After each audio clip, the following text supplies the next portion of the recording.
Good morning, everyone. Thank you for joining our ISBO Response Knowledge Transfer webinar. This is our webinar series 2022, actually, 22nd. So today we're gonna have our last talk on the individual chapters in Oil in the Sea 4 series. And we have Dr. Bernie Goldstein to talk about the human health effects of oil in the sea. Dr. Goldstein is Emeritus Dean and Emeritus Professor of Environmental and Occupational Health at the University of Pittsburgh. I would like Dr. Goldstein to introduce himself shortly. And so I'm gonna go through some nuts and bolts of the webinar first. So our webinar is every first Tuesday of the month from 10 to 11:15 a.m. U.S. Houston time. And normally we'll have the speakers to talk for an hour, and then we'll have 15 minutes for questions. The attendees can only type their questions through Q&A button, and then after Dr. Goldstein's talk, we'll go through all the questions all together, and all the questions we'll try to answer online, live. One last thing I want to mention is that we are going to record both audio and video for the webinar session. And I put, we are also going to release the recordings in an API site. The link for those videos is already in the meeting invite. We'll try to upload all the rest of the recordings ASAP in that site. Now I turn over to Dr. Goldstein. Thank you. Thank you very much for the introduction and for leaving it to me to tell you what I want to tell you about my background. When you first asked me about it, I jokingly told you about something. You said, perhaps I want to say it. A couple of years ago, in the tough job we have in academia, I ended up as a visiting professor at the University of Cologne's Political Science Department, comparing shale gas activities in the US with those in Europe. And at my first talk there, they asked me, well, what's a physician doing in a political science department? And it occurred to me, since it was Germany, that the real truth of the matter is that in 1962, Mr. Khrushchev of the old Soviet Union put up the Berlin Wall. And that's how I got into environmental health. Because when he did that, President Kennedy greatly expanded the US Army. Suddenly there was a need for more physicians. So all of us male physicians graduating medical school in 1962 were going to get into the military or into the public health service to do our 2 years. And I ended up in the public health service, and because of interests in the environment that was sort of vague, I ended up in the Division of Air Pollution. And I spent 2 years in Los Angeles studying the effects of ozone on red blood cells. Led to research funding, led to me being one of the few physicians in the country who really knew anything about environmental health. So I ended up in all these interesting committees, got to work with ecosystem folks and engineers and others. And it was just one thing led to another. The things that led to another included starting as a hematologist. So inevitably, as I got more and more into the environment, benzene became a major issue. I was taking care of patients with leukemia, and some of them had been exposed to benzene. It might have been causally related. Needed to understand that better. Needed to understand issues that cut across both my background as a physician and my background in environmental health sciences. Also, fortuitously, I ended up as a faculty member where I had trained, which is an NYU medical school, and they had at the time one of the best departments of environmental medicine in the US, if not in the world. And I certainly didn't planned to go there for that, but it was only after I'd returned as a faculty member and was still doing work on ozone that we got to meet with each other. And there I was in one of the best places to learn myself and to be involved in environmental health. So this has led to my eventually going to New Jersey and helping to develop an Environmental and Occupational Health Sciences Institute, which still exists, with the state of New Jersey providing resources because it recognized it had this problem that the public was very upset about, having to do with the environment in New Jersey, and needed someone to help respond. I ended up chairing the Clean Air Scientific Advisory Committee in the early 1980s. That was followed by when Bill Ruckelshaus came back to EPA, being asked to head the Office of Research and Development. So I spent 2 years under Ruckelshaus and Lee Thomas in the non-academic position of being the Assistant Administrator for Research and Development at EPA. And given that I was in New Jersey and there were so many oil industry folks nearby, we ended up with a lot of oil industry issues that I got interested in, particularly with benzene, and eventually I got asked to look at the benzene issues related to Valdez just before the oil spill. So I was actually that week going to go to Valdez to start this study on the benzene exposure of the community members. So what does benzene mean in a community rather than in a workplace? And through that have continued through the years to be involved in these kind of issues. Of course, the shale gas industry coming to southwestern Pennsylvania, me being in Pittsburgh by then, has helped a lot in that area. So I'm a member of the National Academy of Medicine. I've gotten to chair a number of committees through them, World Health Organization, environmental, basically environmental parts of various organizations globally. And it's been quite an interesting time. I'm now well past the retirement age. As I've learned, as I've tried to, for a variety of reasons, I've ended up having to switch this presentation, these PowerPoints, to a Mac from my Windows, and that's well beyond my ability to know how to do, and my grandchildren weren't here to help me. So I'm afraid, in fact, some of the slides here are going to be out of order, if not completely distorted, but we'll find out. So that's who I am.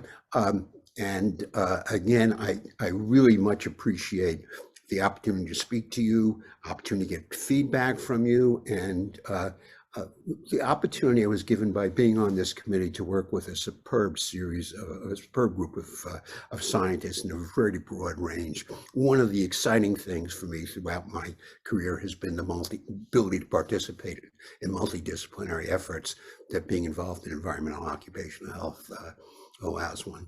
So we're going to talk about the oil and the C4, the inputs, fates, and effects. The last half, or not even half, the last part of chapter 6, which is the effects chapter, is on human health, and that's what I'll be talking about, just that part of it. Now, the context is, this is oil in the C4, oil in the C1, 2, and 3. Those are the years that you can see. What you can't see, though, is that there was nothing but the most cursory discussion of human health. What is part of the increasing interest in human health, what is evidence of it in essence, is the fact that at the very first meeting of this committee, people sort of looked around, the committee members, mostly in ecosystem work or in oil transport or other areas that are covered by the document, basically said, what about health? And because of that, and working with the sponsors agreement, the Academy added me basically to cover the health area. So you're going to see what I've worked closely with my colleagues to be sure that they're in agreement, but it is really just one person who can claim an academy background in the health area. Okay, so the structure is what is oil, where does it come from, what can be done, where does the oil go, and what harm could the oil do? And we're finishing off that, what harm can the oil do? This is a classic picture of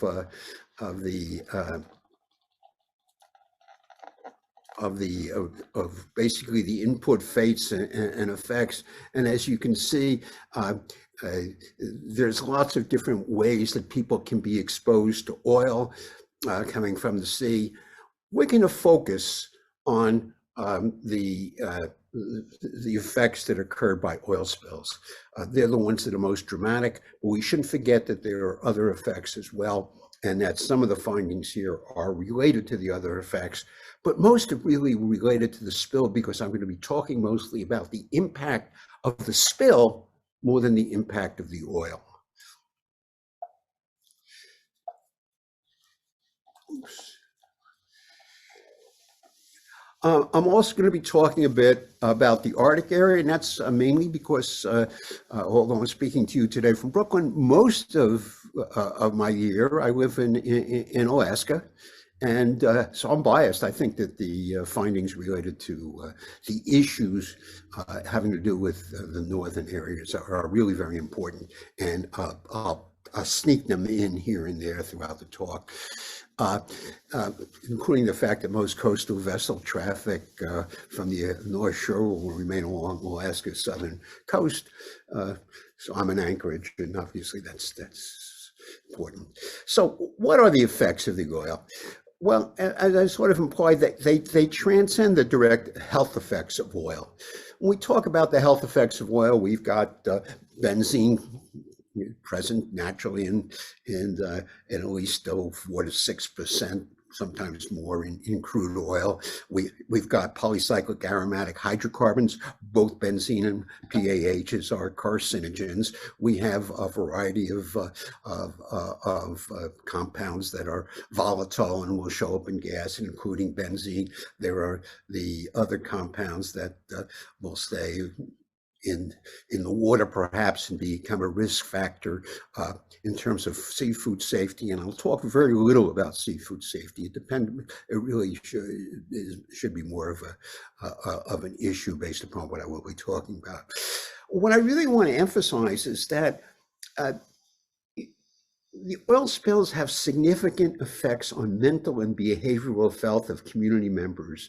And this evidence has rapidly accumulated. And it's fully consistent with findings in the field of disaster research. Where I am in Brooklyn right now, I'm looking across the New York Harbor, and if I just crane my head a little bit to the left there, I could see Lower Manhattan, where the World Trade Center used to be. The World Trade Center was a major loss of life, but the mental and behavioral effects were also astonishingly strong. And that's not unusual in disasters.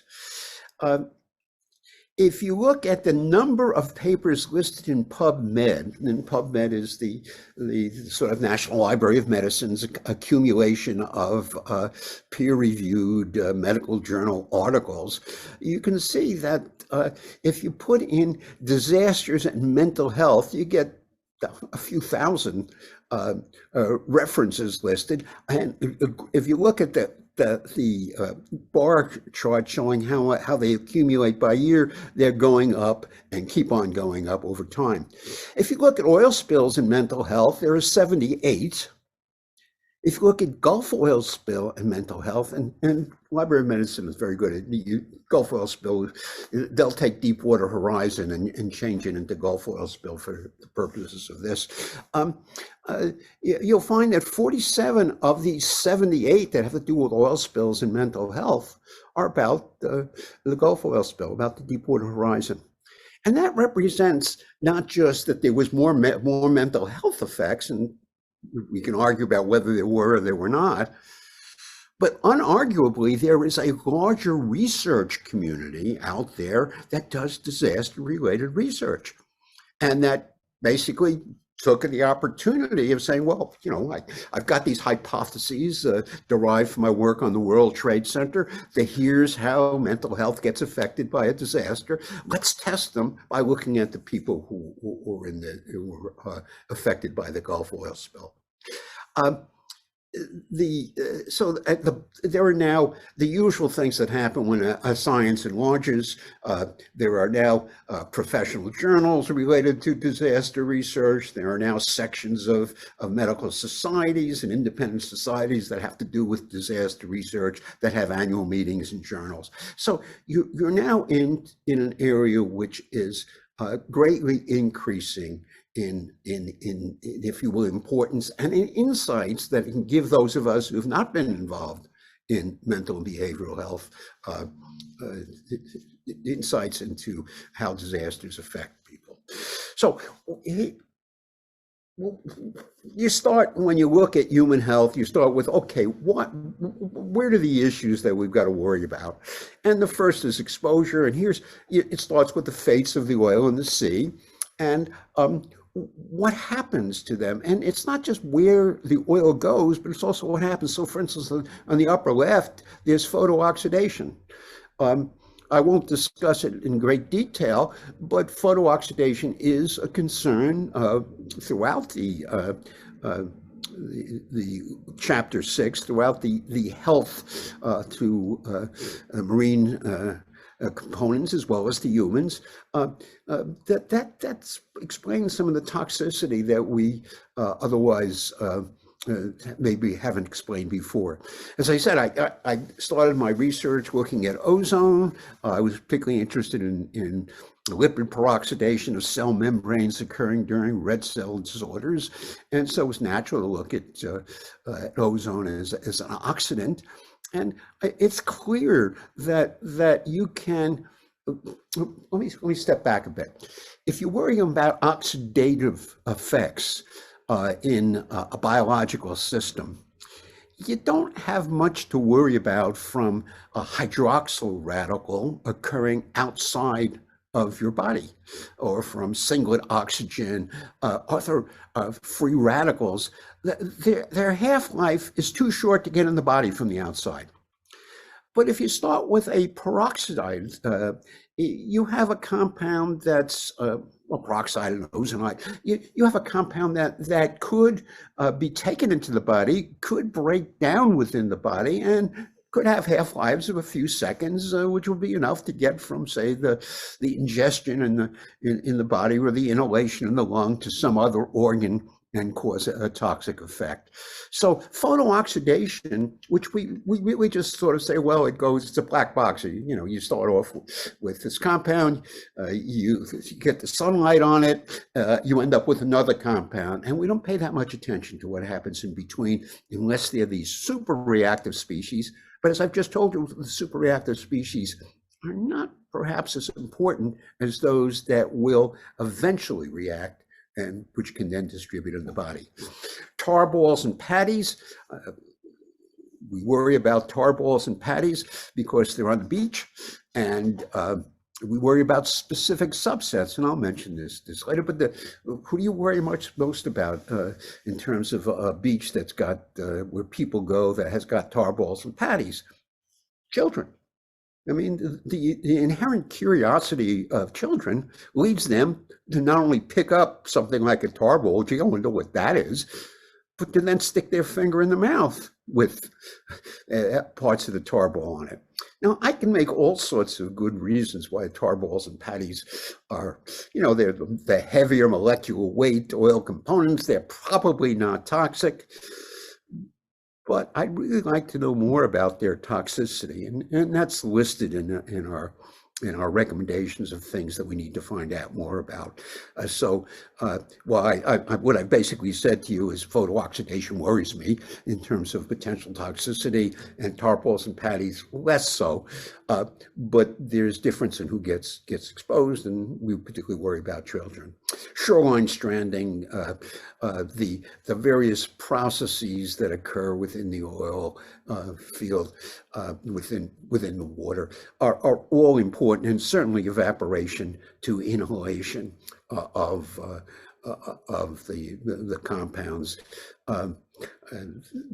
More particulates was seen following Deepwater Horizon spill, not surprising. You've got concerns that have to do with the response issues. If you burn the oil, are you going to get more particulates? If you don't burn the oil, are you going to get more ozone from the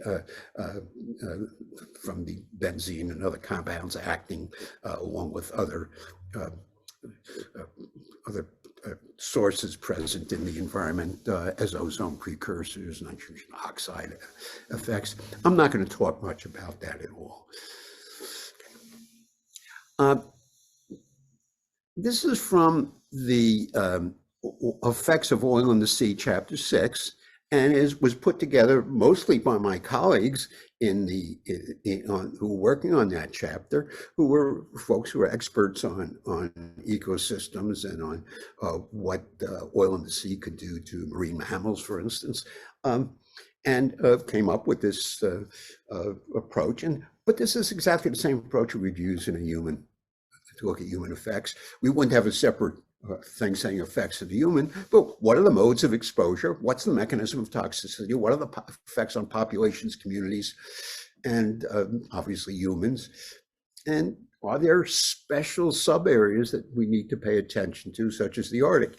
You notice I did have a little input into this particular thing. You'll notice in at least 3 of the 4 things there is on the, I guess, the upper left corner of this, there is a human standing there. So we do get involved in these kind of considerations, and we need to do that. It's our fault that we haven't been involved. I'm not at all blaming my colleagues. In fact, I think my colleagues have been the ones that have been leading the charge to get more concerned about human health, about what they're doing. Well, if you're going to talk about human health, you really have to distinguish with an oil spill between individuals and communities. The factors that affect individual sensitivity to oil chemicals are things like age and pre-existing diseases and economic and personal social well-being, and I'll spend a lot of time on the economics issues, and are reasonably similar throughout the world.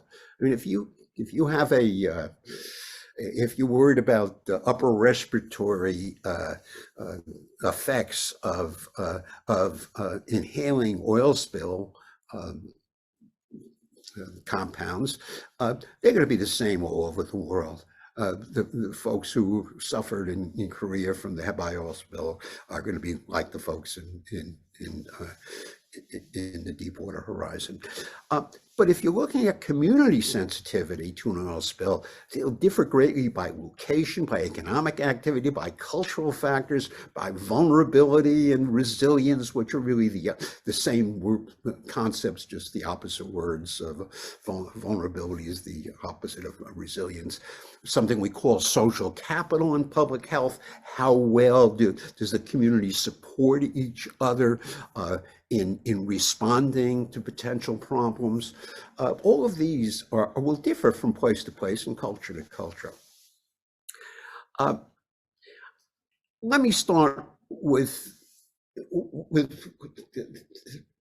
pointing out that there were lots of studies, the 40-some odd, that showed mental and behavioral effects being very important in that PubMed analysis I did. I'm not going to bore you to death by going from study to study. In fact, I'm only going to talk about one, and I'm not even going to show you any data from it. I pulled out the data slide on it.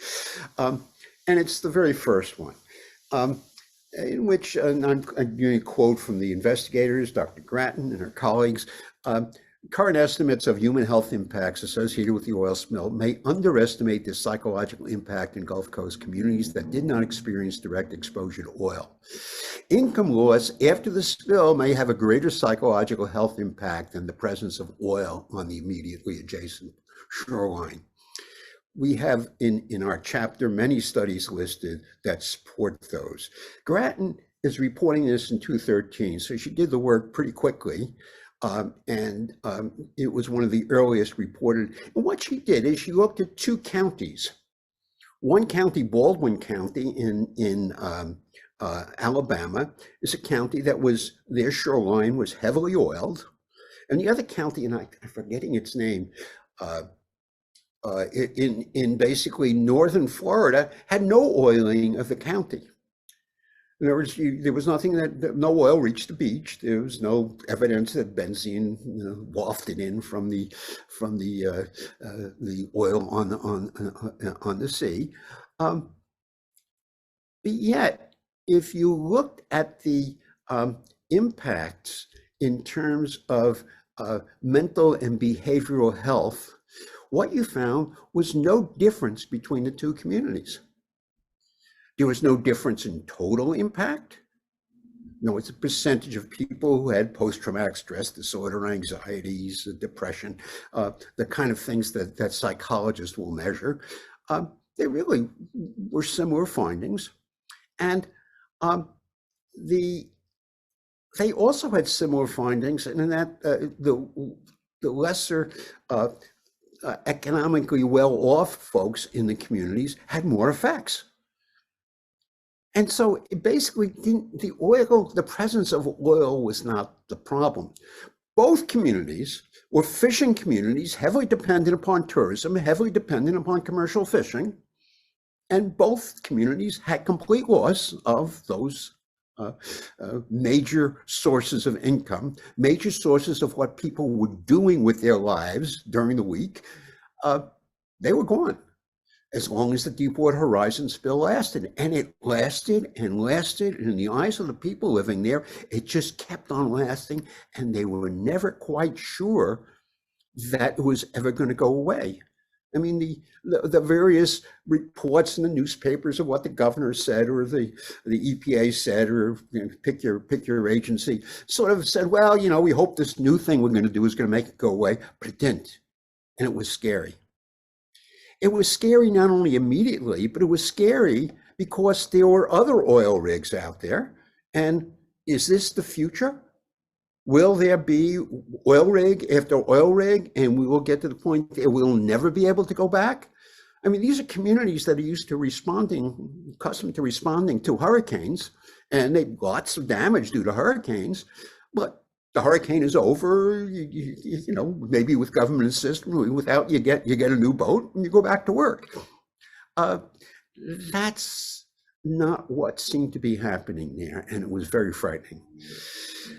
Now, the idea that economic impact, that those who are most dependent upon the shore and shore-related activities or most affected by a oil spill, is not just based upon the kind of study that I just cited to you that Grattan and her colleagues did, but it's based upon the fact that BP did a relatively good job of making sure, maybe give the government credit or whomever, but of making sure that there was a fair amount of money available pretty quickly. And this relatively rapid infusion of cash to those affected appeared, at least to lots of the observers and lots of the people who did studies, appeared to lessen the mental and behavioral health impacts in individuals and communities. This included a number of the different investigators who I said the disaster research community is greater now than it was before, who came in to do a study about the mental and behavioral health impacts of the on the shore communities, coming back with the statement saying, well, yeah, there were lots of mental and behavioral health effects, but there was less than I would have expected, either being in this case, the researcher. I would have expected more. And I think that there weren't more because of this rapid infusion of cash, this sort of having resources now available to you that you did not have before. And there's some who say, well, also it was the recognition of the need for psychological support services, and that these were developed more rapidly than other times. Whatever it is, the responsiveness was better than expected. Although I'm going to show you evidence that maybe it still wasn't as good as it needs to be, and that in fact a major recommendation coming from our report is that there needs to be a better job done on preparing for the mental and behavioral effects, and then be sure that we have the responders. Now, I have a little note there in relation to Arctic Native communities. You have this issue where if you respond with cash to a subsistence society that really doesn't depend directly on cash, but depends upon subsistence efforts, you have cultural concerns that are not easily dealt with just by saying, oh, here's some money, go buy something, buy what you need. So we just have to be careful of a bit oversimplifying what I've just said to you. Well, okay, so where I've gotten so far is to say, look, here are the effects, and here's what we looked at in terms of the response planning. And I'm arguing, the committee, if you will, is arguing that this lack of more than cursory recognition of the importance of two related oil spill impacts in causing human health effects are the social, economic, and community effects, and the mental and behavioral effects. Obviously, they're related to each other, but they play themselves out in ways that are real. They have real impacts, and they need to be carefully prepared for, just as we can prepare so carefully for the impacts on the mangrove groves, the impacts on fish, the impacts on a lot of other important parts of the coastal ecosystem and the coastal economic system. Oh boy.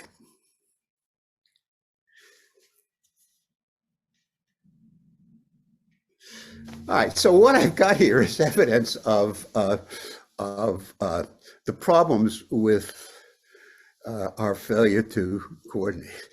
And I see that, as I say in my last switch from Windows to Mac, I obviously didn't notice that I'd lost the exact wording here. So let me see if I can give this to you. There is a very impressive on-scene coordinator report. The U.S. Coast Guard, in this case, puts this out because it's offshore, and it's lots of pages, lots of really good pictures, lots of explanatory actions. I first looked at the early report, the draft report.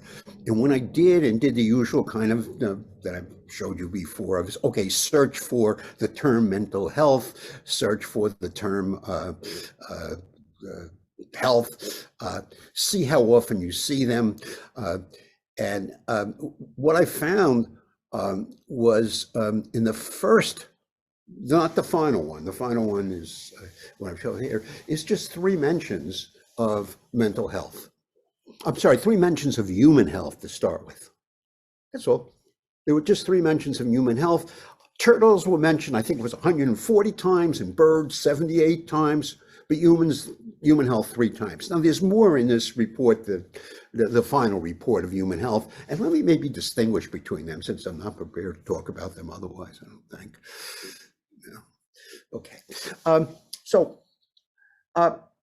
What was most notable to me looking at that, the on-scene coordinator report, which is a report of what happened. It's a look back on what happened. So what can we learn for the future?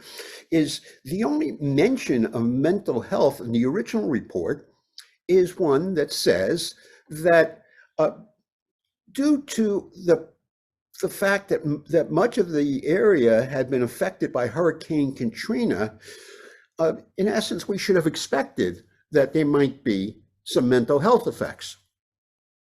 Absolutely wrong thing to say. Due to the world's literature, one should have expected there would have been mental health effects, whether or not Hurricane Katrina had ever occurred. This is an expectation of any major disaster. You're going to have mental and behavioral health effects. That's what the literature shows us. And to just simply say, well, because of Katrina, we should have done more to anticipate it, basically says we don't think of it at all. It isn't quite so boldly put in the final report. And in fact, final report talks about the fact of adding to the response of the Coast Guard and other responders, the formation of mental and behavioral health clinics and resources to help the public. And I was during the Deepwater Horizon, I guess I should put this in my background, I was the chair of the Gulf Region Health Outreach Programs, GERHOPS, oversight, the committee sort of in charge of running it. That's because I was the token Yankee on this committee. But the GERHOP program was funded by the federal judge who oversaw the $7 billion settlement by BP related to the damage issues. And this federal judge from Louisiana basically said, look, we can give all the money that you can think of to people who can show that they've been harmed financially or otherwise. But these are the poorest counties in the country, and money isn't to the individuals is not going to help. There are federally qualified health centers which are present in poorer counties in the U.S., and most of the counties affected had these federally qualified health centers. And what he did was to take $105 million out of that $7 billion and said, okay, it's going to this program, this Gulf Research Health Outreach Program, that will provide support for the federally qualified health centers for projects that are related and specifically mentioned mental and behavioral health and environmental health. Wow, so I mean, they knew that this was, the federal judge knew it was happening, knew that to anticipate this, but apparently our on-scene coordinators were not aware of it until it happened, and were not able to predict that it was going to happen. Well, let me talk about that, because I'm sounding as if I'm negative about that. I am so impressed with how the Coast Guard works in these situations. These are folks who have to take in a lot of different issues at the same time, make decisions, not just to do the academic thing of, well, more research is needed, and are able to do this under lots of competing political pressures locally, the governor, the president, everybody's on top of their head. So I don't want to be critical of all of them. Their approach to human health is to say human health is number one. But when you dig a little deeper into that human health being their first priority, what they mean by human health is basically safety, fires, explosions. They don't mean the mental and behavioral health that I'm talking about today. And this coordinated report just clearly demonstrates that that argument of our committees, that they simply need to do more in this area in planning, as does EPA. And EPA, for instance, they have a handbook of areas contingency planning. I took the most recent one I could find, which was a 2018 handbook. Again, superb if you want to talk about things that might affect ecosystems. It contains an excellent discussion of EPA's legal authorities in the area of human health. And again, I read EPA's research and development. I know we shouldn't get involved in anything unless we got legal authority, and EPA clearly has legal authority in the area of human health based upon a whole bunch of different laws related that could be related to oil spills, and that they argue are related to oil spills, and I think are related to oil spills. But they don't really give you any guidance about how to do contingency planning for human health. They give you a lot of guidance on how to work with the fisheries folks, with NOAA, et cetera. And there is something about health and human services, if they ask, should be accommodated in terms of working with them, as long as they're willing to pay for whatever it needs to be. And I suspect that's because the law is basically specifying who's involved, and it's not specifying human health. So whether this is where we can't figure out a way to stake in human health. Now, the safety issues, obviously, and the direct exposure issues are highest in humans and in the workers. So NIOSH, the National Institute of Occupational Safety and Health, should be involved. OSHA should be involved. They're not called for. You put NIOSH into the search function, and you can't find it at all, whether in the older version or the newer version. So what's needed? And this is a couple of slides which I think are redundant, and I apologize in advance. First, part of the onus is on we in the public health community. We need to work with the EPA and the Coast Guard to develop tools suitable for oil spill disaster planning and response. If you, as a public health person, sit, as I've been fortunate to do, with a bunch of folks who are working on ecosystems, and look at NEBA and SEMA and these other attempts at rapidly providing estimates of what's happening and information of value to the on-scene coordinators, it's a sort of it's wonderful. It's great to see those things and to see how they're being used and to see how they've been developed, not by sitting off in their own laboratories and developing, but by working closely with the Coast Guard and EPA and the folks who are the on-scene coordinators. And we need to do that as well, and we being the public health community. And let me tell you something. I absolutely insist that it's easier to get that information from a public health point of view than it has been to get it from the point of view of marine organisms. Much easier. I mean, the data's already there. And it may be that we need to convene the National Academy, appropriate groups of relevant health scientists to further develop and validate useful tools for contingency planning and for responding to oil spills. Let me go further into that.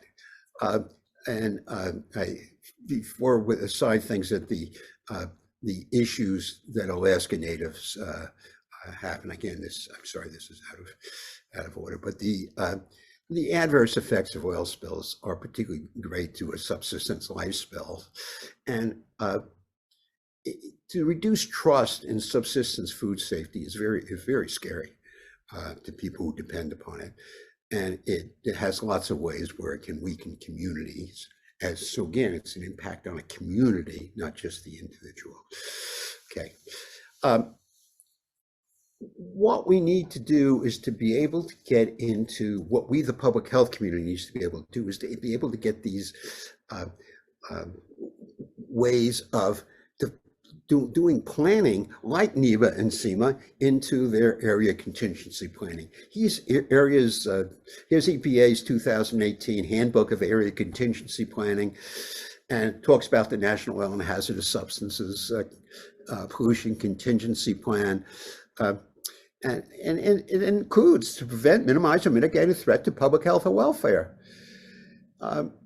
So clearly it's got that requirement in its own national contingency plan, but you just don't see anything talking about humans in the plan.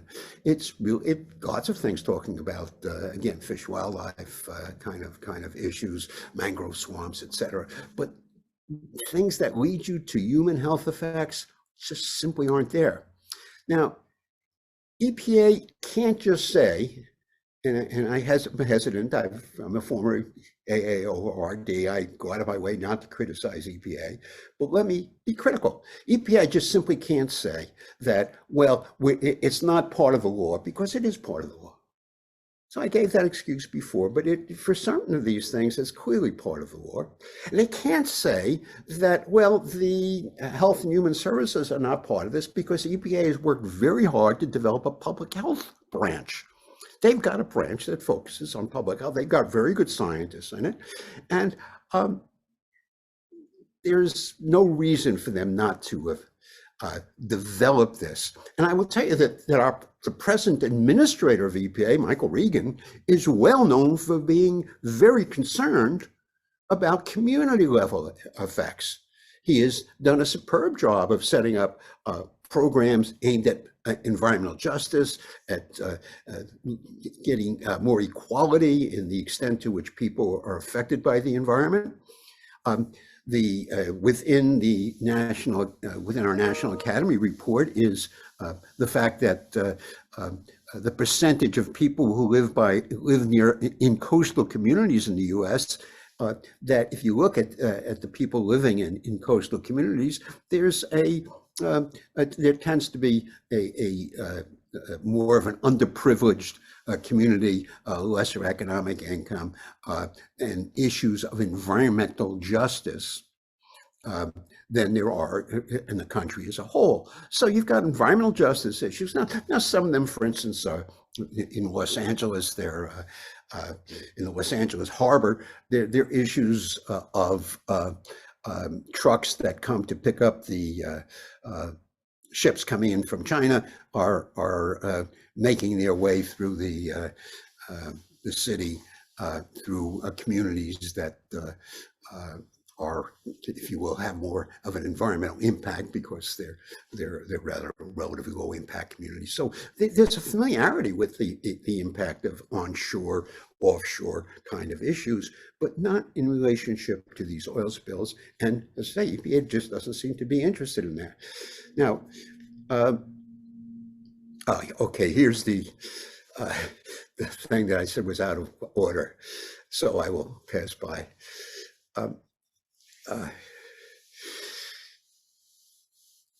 So how can we give this kind of area planning tools? And what kind of tools do we have? Here's the tools that EPA has put in there: sensitive area resources, hazard assessment examples, natural disasters, historic preservation resources, but none of the tools that we have readily available. And I'm going to bounce ahead to these tools because the time is going on, and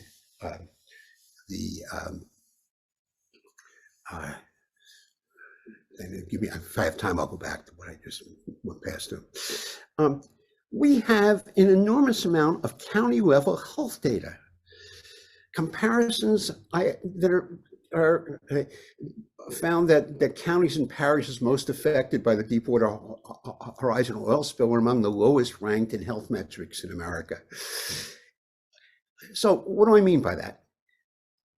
If you look at county-wide data, which you can readily get. I can get county-wide data on any county in the country in terms of a whole, probably 30, 40, 50 different health metrics, maternal and child health, number of injuries, it just one after the other, longevity, hospital beds per capita, any of these things that have to do with vulnerability, with how well is your community doing, the number of smokers, they're available. They're easily available. I can send a couple of graduates, a couple of MPH graduate students, and give them a week to do it for the whole state of whatever, and they'll give me a county by county survey. Or if they're smart, they can quickly look it up, because you can find these relatively easily and a whole bunch of states will do this, saying, okay, here's our county that's doing the best in this and is doing the worst in this.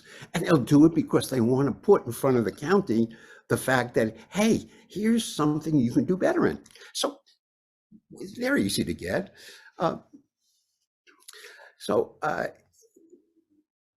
Here's a county comparison that's put together by the University of Wisconsin. They're funded by the Robert Wood Johnson Foundation, which has made a major investment in this. And here's the 2023 county health rankings released. And it basically says, hey, here's how we get here's how we get healthier communities, just by giving you the knowledge that we're not healthier we're not healthier. And here's our cigarette smoking. What can we do to cut down on smoking? Here's our rate of obesity. What can we do to cut down on obesity? So we have this opportunity to do things. Now, I've been negative about EPA. I think their public health people could readily put these things together. I don't know why they haven't done it. And of course, one of the things I thought of is, well, maybe they have done it and I just don't know about it. I mean, I'm 84 years old. It's been a long time since I was AA of ORD. And I've been very impressed by EPA's Expo Box. It's a toolbox for exposure assessors. It's got, and this is just a couple of the lists in there, but one is life stages and populations. So you can get interesting approaches valuable approaches to look at residential, occupational, children, old folks like me, highly exposed, to figure out how to do an exposure assessment on them. And so what I did couple of weeks ago is I sent a note to their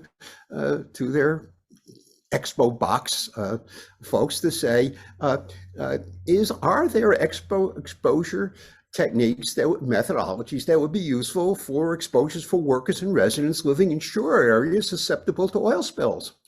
And I'll read you the response in case you can't see it. It says, hi, Bernard.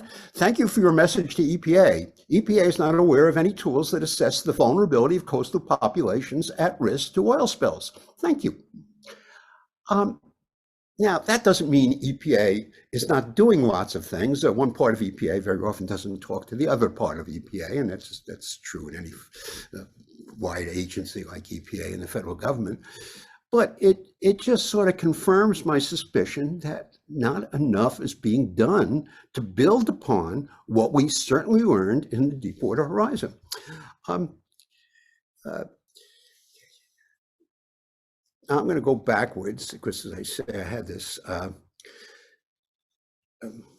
Here's another Coast Guard document that basically it's that the federal on-scene coordinator collect pertinent facts and whatnot, including the potential impact on human health. It's there. It's the kind of issue that we do have sufficient opportunity to look at and make a difference. The suggested finding and recommendations strongly recommend expansion of the role of EPA's Division of Public Health and Environmental Systems and EPA's role in disaster response. That's mine. I've built on what we say in that. NIHS and other HHS groups to the group of that are in group of 16 that are involved in basically one of the things that the government has put together to look at oil spills, add mental and behavioral health to initial planning activities. There ought to be the usual tabletop exercises, which include, okay, how are we going to deal with mental and behavioral health? To the best of my knowledge, they were talking about doing it, but I can't find evidence that it's been done. Perhaps it has. Talk about get the disaster and mental health experts, develop a response that's aimed at the incident command system for gathering information similar to those used for ecosystems. And I end by saying it's easier to do this for health than it is for ecosystems. We really should just go out and do it, and it's just a matter of needing to do it. And again, this is things that you've seen. So since there is a little time, I'll talk a little bit about some of the epidemiological issues, which are usually what we talk about when we talk about health impact nerds. What are the health impacts that we expect to see after an oil spill? Well, we had some problems doing epidemiological studies after the oil spill. And this is problems which won't happen again, I think, because the people who couldn't get through these barriers, not their fault, now have ways of doing it. And the major barrier is that to do a human study takes a lot of time in terms of just getting permission to do it. You can't go do studies on humans without all sorts of institutional review boards looking at it. And if you're a government agency, it's even worse than if you're a university. So by the time that the epidemiologists from the NIEHS and NIOSH got into the field, and the Coast Guard got into the field, well, it was already well past the time that any of the biological markers of exposure could be useful. So benzene, for instance, breaks down in such a way that there's a product that latches onto hemoglobin. And if any of you have had an A1C, what you've had is a product of lack of insulin that leads to being built up by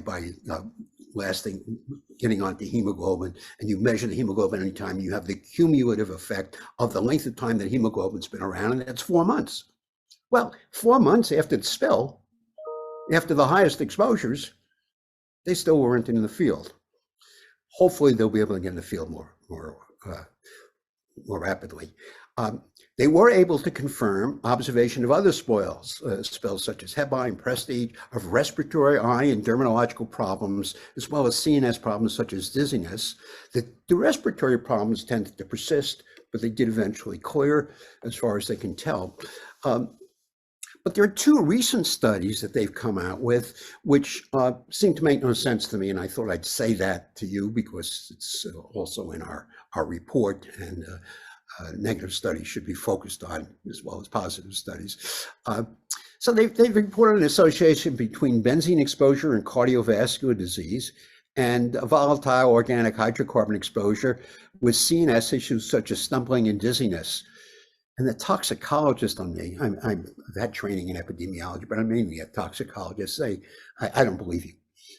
And I don't believe that benzene exposure causes cardiovascular disease because in the many years when industry was denying that benzene caused leukemia, there were many studies of the workforce of refineries that had people with high levels of benzene, way higher than the kind of benzene levels that occurred in an oil spill, and for many years. And there was no increase in arteriosclerotic heart disease. And so if they didn't see it with those very high levels, how could they have seen it with these low levels? And the ideas of stumbling and dizziness at low levels of VOC, well, at the high levels in a refinery, I mean, gosh, how many refineries you'd have exploding? You can't stumble and bumble around a refinery. That's simply not true. They're either measuring something else that goes along with this, or there's something wrong with the epidemiology, but skepticism is warranted. One other area of research needs I should mention is reproductive health. And personally, as a toxicologist, I'm not that concerned about it occurring. But I must tell you that a lot of what we know about the exposure to crude oil comes from studies of workers. And we've all seen pictures of the smiling workers, all full of oil all over them, gushing from this gusher. They've hit a gusher, and wow. There have been lots of exposure in the oil industry. There's been lots of studies of these workers. And if you haven't seen it yet, it's at these higher levels. You're unlikely to see it at the much lower levels, we hope, that are occurring today. Except these previous exposure studies were on an almost totally male workforce. So the kind of reproductive and developmental worries we have about women, simply we can't say, well, it's unlikely because of, we've had these high level exposures before. Most of the women in the workforces from refineries were women who were working in cafeterias in the past. That's not so today, but in the past, when the levels were higher, that was true. So let me thank you for listening, as for your questions. And I want to put in seafood safety. I didn't mention that. That's certainly something that needs more research. So my major findings are, as I've told you, thank you so much for listening, and eager to talk to anyone who has any questions. Thank you so much, Dr. Goldstein, and it's a really insightful presentation. And attendees, if you have any questions, please feel free to type in your questions. And I think our regarding the health issues from oil spill response, and many of our previous speakers have brought it up as well. Even though I think we may lack of more regulations on that, but I think a successful response will rely on communities, right? And many of the success stories about the oil spill response is people who will work closely with the communities and kind of understand of community health challenges, etc. Also, there are many informations on the website. I pull up one of my the presentations from our previous speakers, and Hayward, and she actually put out several documents regarding community engagement guidance for oil spills, and also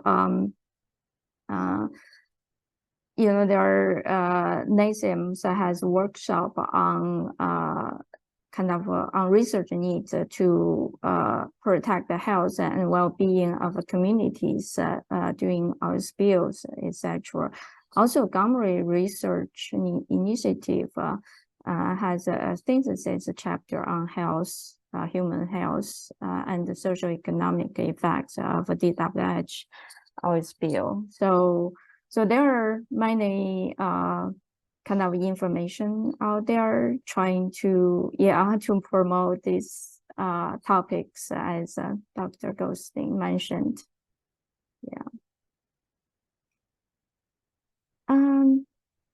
It seems our attendees are shy today.